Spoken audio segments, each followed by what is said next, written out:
Hi, everyone. My name is David Kaul, and as you can tell by my accent, I am not Brazilian, even though I've been working very hard for the last several years to speak and learn Portuguese. First of all, I want to thank you all for coming. I want to thank Glagis and all the speakers for their fantastic presentations. Some of them I've heard speak before, and I honestly never get tired of listening to them. I think they're all fantastic, so thank you. I've been at Google for about 6 years now. And I've had the pleasure of consulting clients across about 20 different countries, in over 30 offices in 5 continents. And what I like to talk to our customers about how they can get more for their advertising dollars and how they can make their advertising dollars work a little bit harder. So today I want to bring together some of the key points that were addressed in earlier presentations and see if we can make sense of all of it in one integrated marketing package for all of you. So with that said, I want to first touch on the point that Igor mentioned, which is that your opportunity in real estate is 12 million consumers. I actually think that this is a very conservative opportunity. When we look at statistics and we look at consumers that plan to buy or rent in the next 6 months in Brazil, we come up with numbers as high as 18.5 million. So the question is, where do we actually get this math?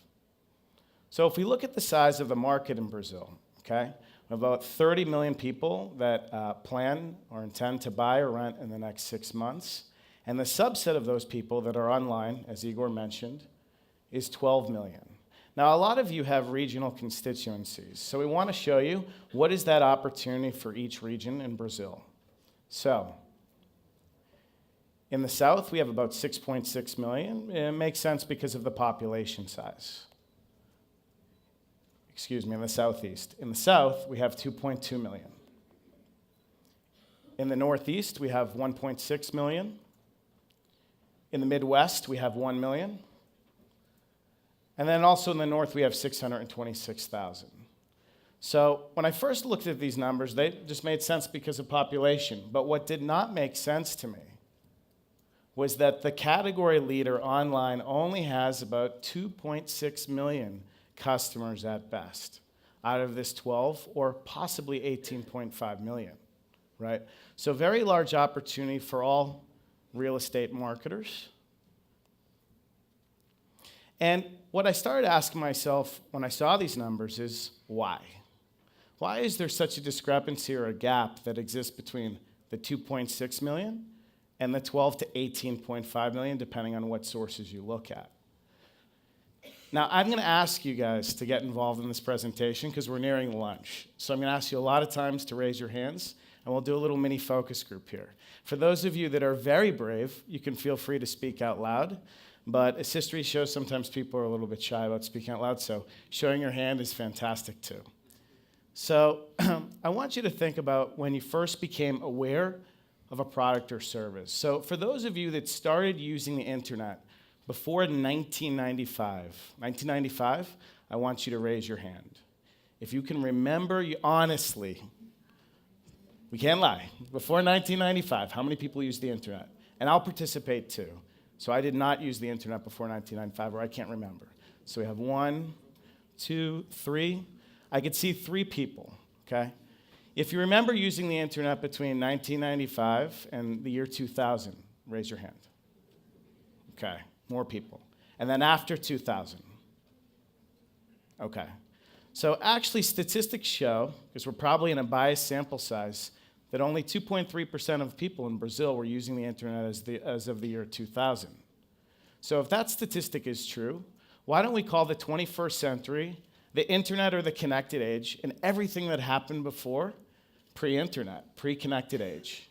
So I want you to remember, based on how you answered the question, how you first became aware of a product or service, whether you used the internet in 1995, in 2000, or afterwards. So for those of you that first became aware of a product or service through television, show of hands. Okay, so I only see 5 people. Let's say word of mouth from your friends, your family. Show of hands. First becoming aware of a product or service. Okay. So that means that roughly, just by looking, that 80% of you, unless people are shy, which I suspect you might be, became aware of a product or service besides friends and television. Okay, Now, while this might be true, I've asked a lot of people in Brazil, actually, on the street at different companies. The vast majority first say television, and then they say word of mouth, okay? So what's the difference today between the connected world and the non-connected world? How many of you, show of hands, have a laptop or a desktop computer? Okay. How many of you have some type of mobile device? Okay, wow, I actually saw more hands. So how many of you watch television? Once a week. Less people than the second. All right. So let's say the majority of you use all three. Then actually what we're doing is we're going from, in a non-connected world,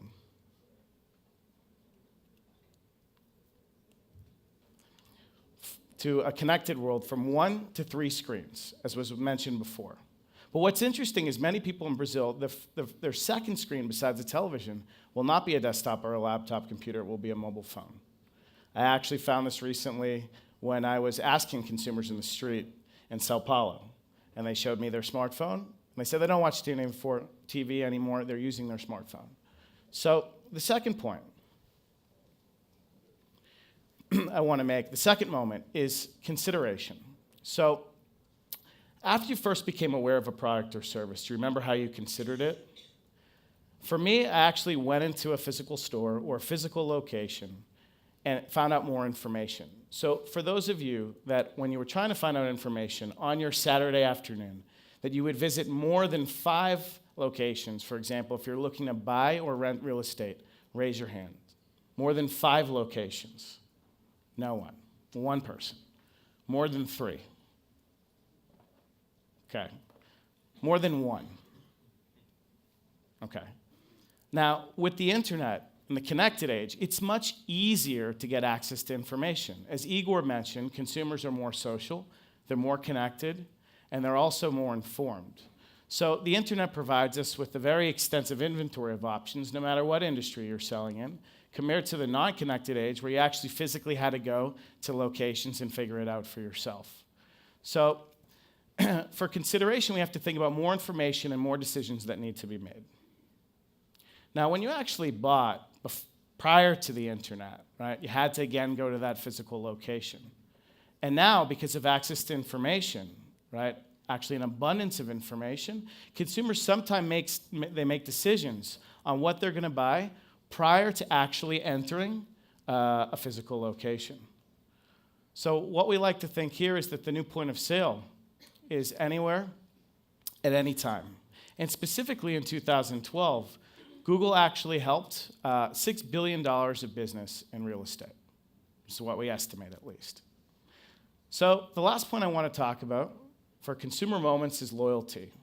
Now, let's say you had an experience with a product or service, and this experience was good or it was bad, and you wanted to talk about it to your friends, to your family. How would you do that before the internet?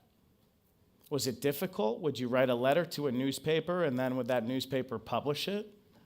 Would you write a letter to a brand and then hope the brand would respond to you? Well, you could imagine, at least when I imagined about this, it was really hard. And now with the internet, brands can go from a monologue to a dialogue, right? It's a lot easier. For those of you who have ever watched a video online, raise your hands. If you've ever watched a video online, okay? If you have a social network account, raise your hand, okay? So the majority of you raise your hands for both. So if you're consumers, but you're also marketers, you can imagine it's easier. Put all these points together, represent the new consumer. And what I find fascinating about this new consumer is they have more options, more information, but the key point of all of this is that they're more undecided. So I'm going to do another survey. In any given month, there's 500 million searches for the word imóveis, okay? Now, I want you to raise your hands of how many of these searches do you think are associated to a specific brand in real estate, okay?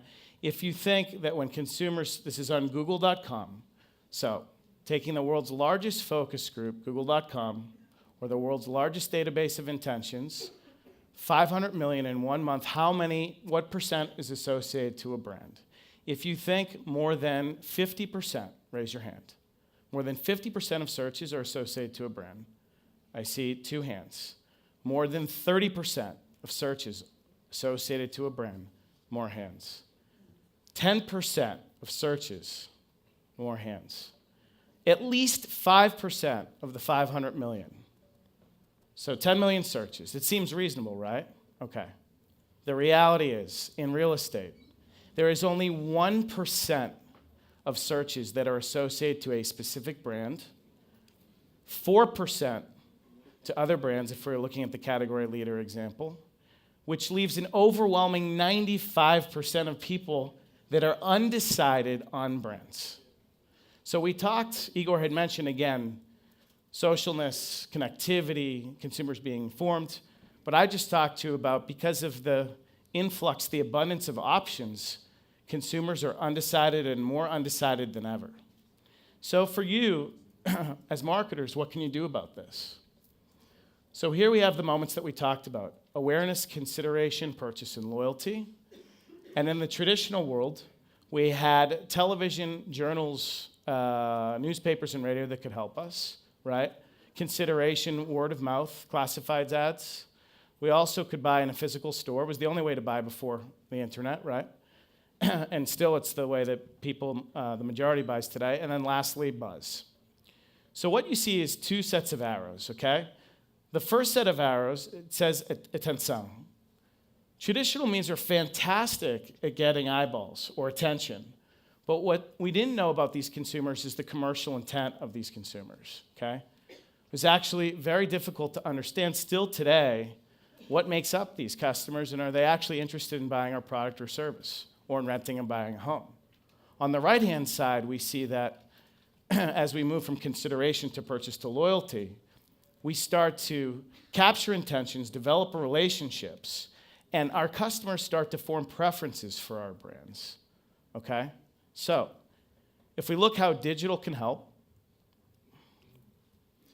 and this is just some examples, it's not an exhaustive list, some examples we're going to talk about today. For awareness, Glade just talked about online video, complementing television, for example. For consideration, instead of asking your neighbor, you can ask the internet. And we've got search and display, which can help. For purchasing, if you consider that decisions might be made before entering a physical location because of this excess of information, then the purchase actually exists all over the place, right, if consumers have already made up their mind. And then lastly, for loyalty, we've got online video and social. Now, if I take these away, we could see that the strategy is less complete, and we might be really good at getting attention, but we might be not as good at capturing intentions, developing relationships, and having customers form preferences for our brand. Otherwise, we would have more than 95% of people who are actually undecided. We would change those numbers. So for those of you who think that a digital strategy is essential to future success, raise your hand. Okay. So I think not only digital, but also integrated. So let's talk a little bit more about that as we move forward. So there's 4 recommendations we have for you today. The first is, Glade, you spoke about in the last presentation. We'd all like you to include television as part of your video strategy, so you can generate awareness across all screens. But rather than give you the math, I want to take you from before to today with a very clear example of a video that I find extremely entertaining. And then afterwards, I'm going to ask you a question about it. So let's roll the video. Nessie? Hey, kid. Kobe Bryant?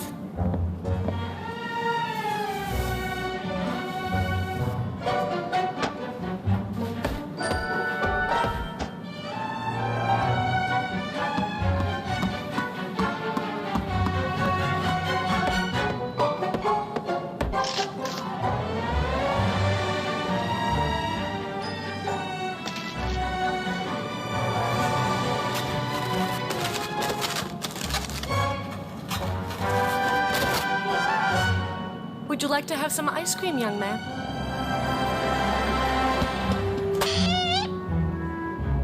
Ice cream? Sí. The best fly with Europe's best airline. Turkish Airlines. So if you've seen that video before, just a quick show of hands. Has anyone seen that video? All right. For those of you that saw the video, were you delighted with it? Did you like it? Did you like the video? If you liked the video, raise your hands.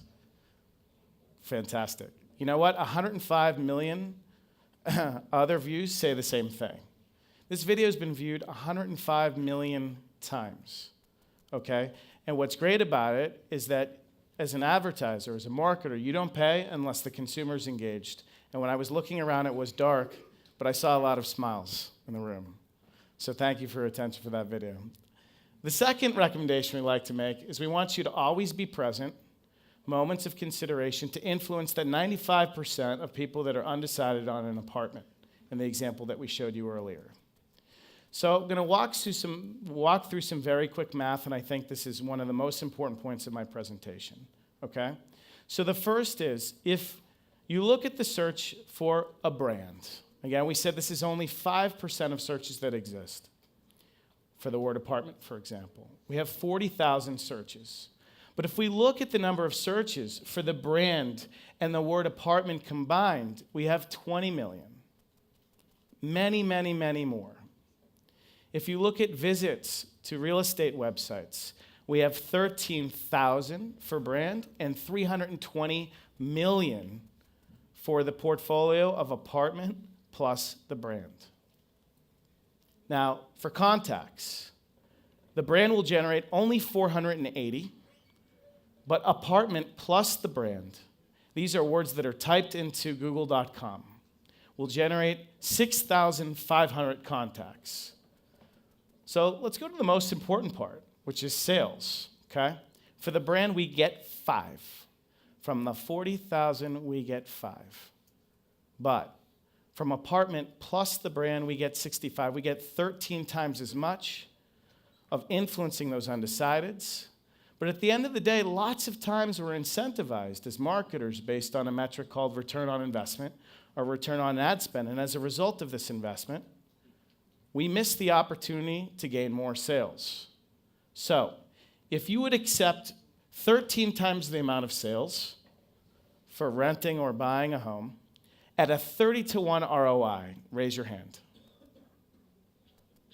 If you would accept, I'll repeat the question, for you to make a decision for your company, would you accept 65 sales instead of 5 sales?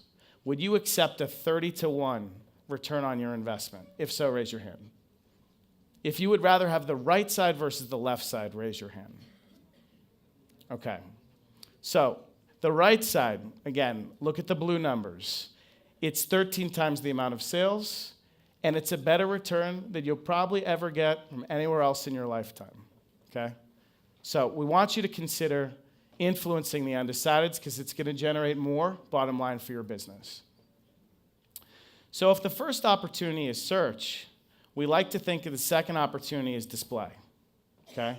For consumers that don't click on your advertisement, they might click on someone else's advertisement, and then they might wind up on a web page inside Google's display ad network, which is the largest collection of websites in the world in which marketers can advertise against, okay? But rather than talk about it, I want to show you another video and walk you through a new ad format that we have that's part of our engagement ad suite. So let's roll the video. So here you could see consumer clicks on an ad unit. And this ad unit for Anthropology, it expands. Now, this is an online catalog, and it's interactive. So if I want to mouse over the actual woman, we could see her accessories. We could see the blouse that she's wearing. We can see her shoes. We could see prices, whether the item's in stock or not. We can navigate through the catalog to various other pages, and again, toggle in between accessories and clothes that she might choose to wear. And what's great about this is within Google's brand guidelines, you can customize this ad unit however you want. And again, it gives you a second chance opportunity to reach consumers that didn't get you the first time. Through this ad unit, you can also zoom in, you can zoom out, and you can create a very personalized experience because remember, you don't actually have a salesperson to help benefit the sale. We have to rely totally on technology and the internet state. So the third recommendation we have is we want you to activate the new point of sale, okay? So to do that, we want you to focus on being in the best position all the time, and we want you to take care of all of your stores. So recently with the Google real estate team, we looked at a number of different sites, mobile sites, tablet sites. We looked at them in Brazil, we looked at them in Argentina, we looked at them all over the world, and we saw some room for improvement. And given all the trends that have been discussed about mobile, we'd really like you all to experience your mobile site if you have one. And if you're in the process of creating one, think about the functionality. So in this example here, where we've got two statistics, one that say that for builders and for brokers, they're accessing mobile sites 85% more than they did in 2011, and tablets over 220% more than they did in the past. This is one example of a website from the United Kingdom, Zoopla, that's super easy to use. I encourage you guys after the presentation to experience their site. They've got unique filters and searches. You can favorite different apartment locations and homes to buy or rent, and it's super easy to use the site. But you have to ask a question, if someone can't use your mobile site, or you don't have a mobile site, how are they going to connect to your brand and decide on your brand? The last recommendation we have for you is we want you to spend more time with your clients. And we already started to talk about this a little bit. With YouTube, we have an example here, Sotheby's, which is a company that was founded in the United Kingdom, but actually resides in New York. And for their specific YouTube page, they had 30 million video views and almost 5,000 subscribers. And a great Google Plus example is Immobiliare, which is from Italy. And this site alone in Google Plus generates 75% more visits than Facebook. Users spend 133% more time, but one of the most important things is that they have a 22% increase in traffic to their website solely because they have a Google Plus page. So if you care about generating leads to offline sales and you're not on Google Plus, you miss out on this benefit. This will drive more traffic at no cost for the ad unit. So how can you measure all of this? One thing that I'm super excited to talk about, and then we'll close the presentation, is universal analytics.